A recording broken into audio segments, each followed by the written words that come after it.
What's up, family? Hey, I thought this would be super interesting. You know what I'm saying? This how NBA YoungBoy's dad got 55 years to life in prison. I ain't even know his dad was alive or what. Even I ain't even know none of this. I'm slightly an NBA fan, YoungBoy fan. I listen to his music. I'm not like diehard like a lot of these people are, but respect the NBA YoungBoy. He's really doing his thing. He's like the new generation. Like he's the leader of the new generation music. But let's get straight into it. Hey, if you're new, just watch the video for a little bit, man. Hit me with a like, put some comments down below for some more videos. If you subscribe, just become part of the vibe, man. Let's do it. I'm about to say, I'm gonna holler at y'all later, like I'm doing my outro. Do it. NBA Youngboy It's gonna be is interesting. one of the hottest rappers in the game. He's also one of the most savage. But that ain't happened out of nowhere. Gonna find out, his pops is certified in the streets too.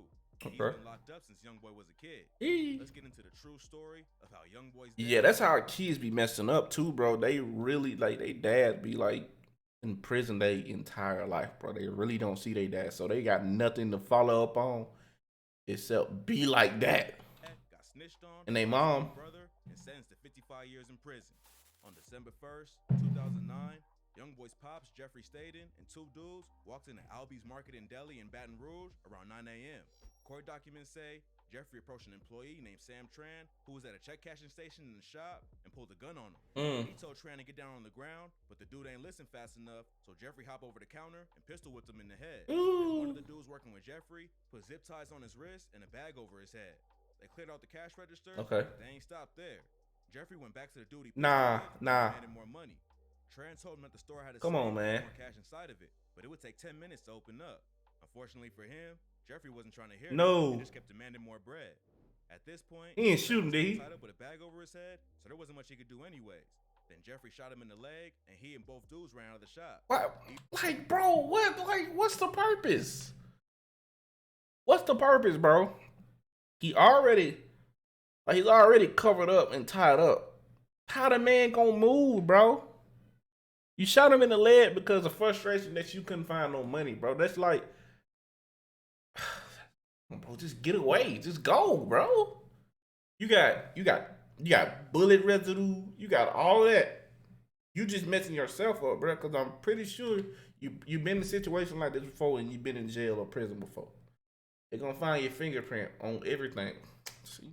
There wasn't much he could do anyways. Then Jeffrey shot him in the leg, and he and both dudes ran out of the shop.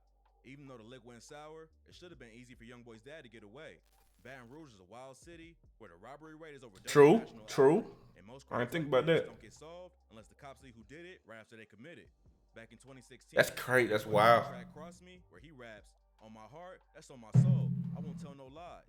Uncle told, now my daddy doing 55." Turns out that was His just a uncle random told? song, but the truth behind how his dad ended up serving 55 years in prison. The cops brought in Jeffrey's brother, Dallas Staten, for questioning, and it took less than an hour for him to start singing and tell him everything.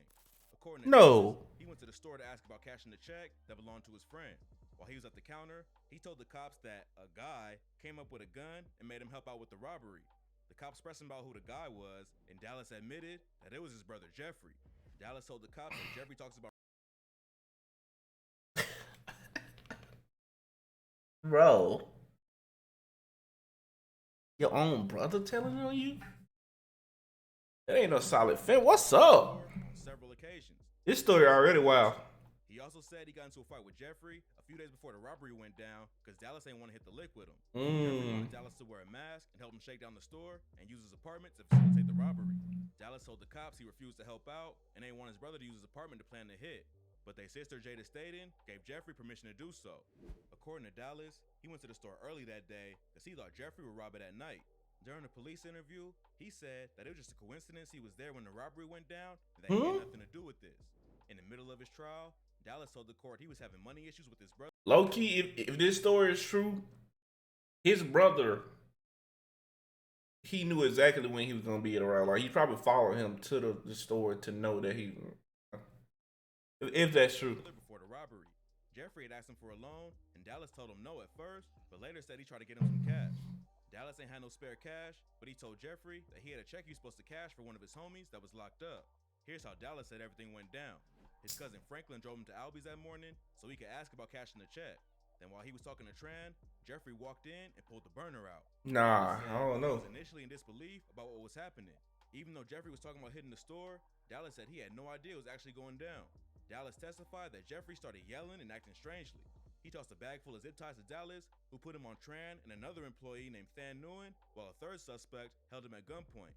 Tran told the court that when Jeffrey started yelling at him to get on the floor, Dallas tried to act like he was just an innocent bystander and said, "I'm just a customer. Don't hurt me."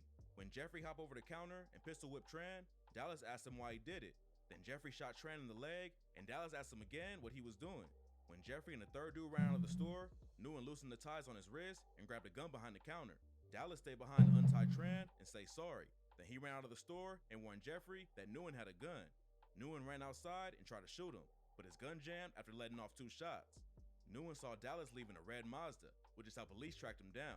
When they searched his apartment, they found zip ties like the ones used during the robbery, which was all they needed to arrest him and bring him in for questioning. Okay. Dallas told the court It's that he start. only ran away. It's starting to figure out like how he got caught and how he told on his brother. Like, it's starting to level out. You know what I'm saying? But the story's still incomplete. Like, it's either that you knew what was going on, or your brother put you in a sticky situation. There's only 2 options. Because he didn't think the police would believe his story. But this is where his side of the situation starts getting strange. Okay. During the trial, he testified that he was hoping Nguyen would break free of the zip ties and shoot one of the other dudes. But it's a known fact that he yelled at Jeffrey to warn him about the gun. He was also caught lying about other details. And then, the story took a weird twist. In December 2007, 2 grad students at Louisiana State University were shot and killed inside their campus apartment. There were no leads at first, but a month later, the police received a call from a man who claimed he was a suspect in the case. The caller listed his friends' names and told the cops they knew about the murders and who drove the car. He told them he had direct knowledge about the murders and named a few people he thought might have committed the crime, including himself. That was wild. Don Kelly, with the Snitched on himself? department, put out a statement saying thousands of man hours were spent over the next week by detectives, analysts, crime lab technicians, patrol officers, tactical teams, administrators, and others from multiple law enforcement agencies attempting to verify this information. It seemed like there was finally a break in the case, but it all turned out to be a lie. The police tracked the call back and found out it came from Dallas Staten. He didn't admit to being the caller. What? The police held him on outstanding warrants while they looked into it. The cops brought in the friends that Dallas had knew about the murders, and none of them knew what was going on. Kelly said, "I feel sorry for them. They were victims in this thing too. They were absolutely caught up in this thing just as much as we were and everybody. We were all duped by this one individual. They used Dallas' phone records and his own mama to prove it was him. They played back the original call for his mom, and she immediately recognized her son's voice on the line. No one knows why he made the call, but it does make his testimony in the robbery case kind of shaky. If he's willing to lie about being the lead suspect in a double homicide for no reason, it makes it hard to trust anything he says." So was he lying to try to help somebody else get away? His dad getting a 55 years Like his sentence brother? because his own brother snitched on him. Having his pops locked up since he was a little kid had a massive impact on Youngboy. His mom couldn't take care of him, so he lived with his grandma. And without someone there to guide him, he jumped off the porch at a young age. Yeah, that's crazy. That's crazy, bro. Like he didn't have no parents in his life, basically, but his grandparents, bro. You know how the grandparents old school. You might get a grandparent that's so old school that they strict on you, but you might get a grandparent that kind of like, hey, do you, bro? I'm too old to be trying to look over you. So he lived with his grandma.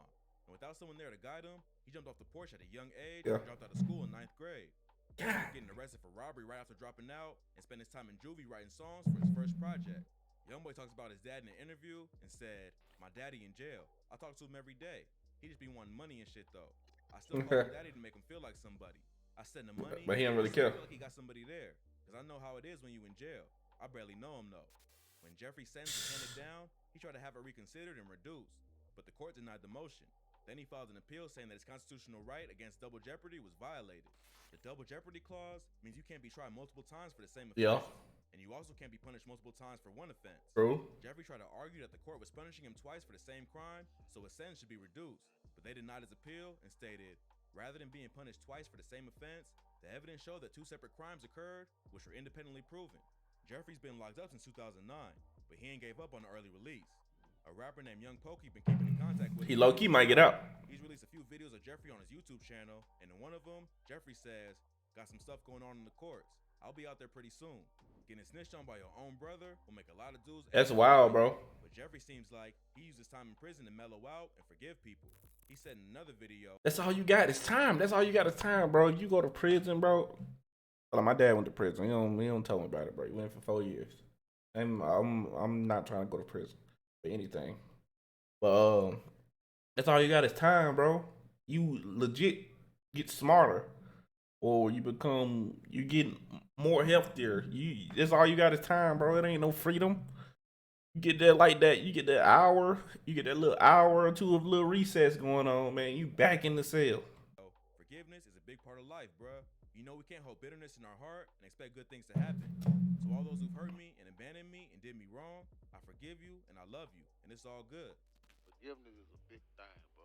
Yeah. Forgiveness is a big part of life, bro. No, we can't hold But your own brother snitching though. expect good things to happen. But to all those who have hurt me and abandoned me and did me wrong, I forgive you and I love you, and it's all good. Hopefully he can get his legal situation sorted out and reunite with his son. But Youngboy got issues of his own right now. On Thursday, May 19th, an artist named Chris James shared an iMessage conversation between him and Youngboy on Instagram. In the text, Youngboy revealed that he don't think he'll be free or alive much longer. He said, LOL, I'm headed to a cell or the grave very soon. I wouldn't give a what her or who thought. Murder me. I wish the best for y'all. A few days before that post, He's so reckless, bro. Academics broke the news on Youngboy allegedly turning down a $25 million deal with Atlantic. He's had issues with the label for What you say? Boy allegedly Atlanta banned my music from all YouTubers. Get a real job.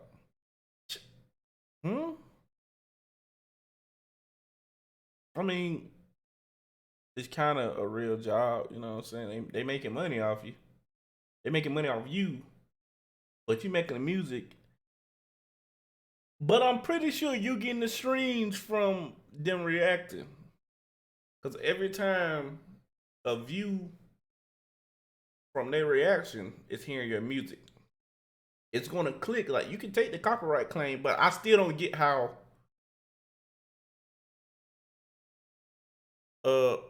labels don't understand that's almost free publicity, because you also getting paid, because every time that music get played, you can literally copyright claim their stuff and get all that money that they getting. Simple, bro. They still gonna post it. Stop blocking people music. turning down a $25 million deal with Atlantic. He's had issues with the label for a minute, and back in February, he said they was the reason he ain't go #1 with his album Colors. But even though the situation ain't been perfect, fans were shocked that he turned down that kind of money. Youngboy obviously got a lot going on right now, but hopefully he can duck off and stay out of any more legal. Yeah, I think he about to be in jail, bro. I think he about to be in prison. He don't want him to end up in the same situation as him, with their dad locked up their entire lives. I don't know, bro. That seemed like a thing. That seemed like a thing that's about to happen. I think he kind of know what's about to happen to him.